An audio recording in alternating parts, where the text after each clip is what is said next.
வணக்கம், என் பேர் திலகவதி. நான் தேவக்கோட்டையிலேருந்து பேசுகிறேன்.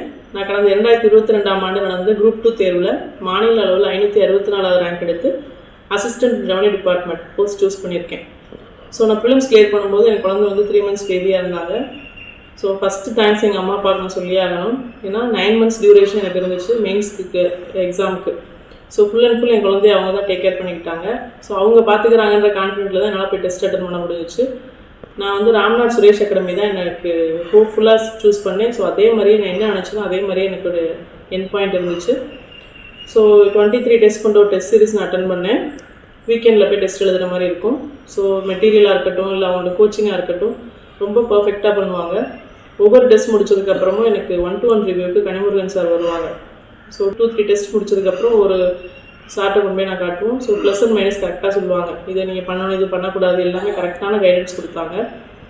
ஸோ ஃபஸ்ட்லேயே ஃப்ரம் த பிகினிங் எப்படி இருக்குன்னா ரீடெஸ்ட் இருக்கும். நம்ம பேப்பர் கம்ப்ளீட் பண்ணலைனாவோ இல்லை ஏதாவது கொஷின் நம்ம விட்டுட்டோனாலோ ரீடெஸ்ட் கொடுப்பாங்க. நம்ம எப்போ கரெக்டாக பேப்பர் கம்ப்ளீட் பண்ணுறோமோ அது வரைக்கும் அந்த மாதிரி கொண்டு வருவாங்க. ஸோ நான் ஸ்டார்டிங்லேருந்து ஃபுல்லாக பேப்பர் கம்ப்ளீட் பண்ணியிருக்கேன். ஒவ்வொரு டெஸ்ட்டுமே ஃபைனல் டெஸ்ட் மாதிரி தான் பண்ணி அட்டன் பண்ணுவேன். ஏன்னா ரீடெஸ்ட் எழுதிடக்கூடாது அப்படின்றது ரொம்ப கான்ஷியஸாக இருப்பேன். ஸோ அதே மாதிரி ஃபுல் அண்ட் ஃபுல் எல்லா டெஸ்ட்டுமே நல்லா பண்ணேன். ஸோ அவங்களும் ரிவ்யூ கொடுக்கும்போது பேப்பர் கம்ப்ளீஷன்லாம் ஓகே, இன்னும் கொஞ்சம் ஹேண்ட் ரைட்டிங் இம்ப்ரூவ் பண்ணணும், அந்த மாதிரி என்னென்ன ஃபீட்பேக் எல்லாமே சொல்லுவாங்க. ஸோ எல்லாமே கரெக்ட் பண்ணனால தான் என்னால் ஒரே அட்டெம்ப்ட்டில் அந்த மார்க் என்னால் ஸ்கோர் பண்ண முடிஞ்சிச்சு. So thanks to Suresh academy. கண்டிப்பாக நான் கடமைப்பட்டிருக்கேன். ஏன்னா எனக்கு லைஃப் சேஞ்சிங் மூமெண்ட் இது. Thanks to Suresh academy.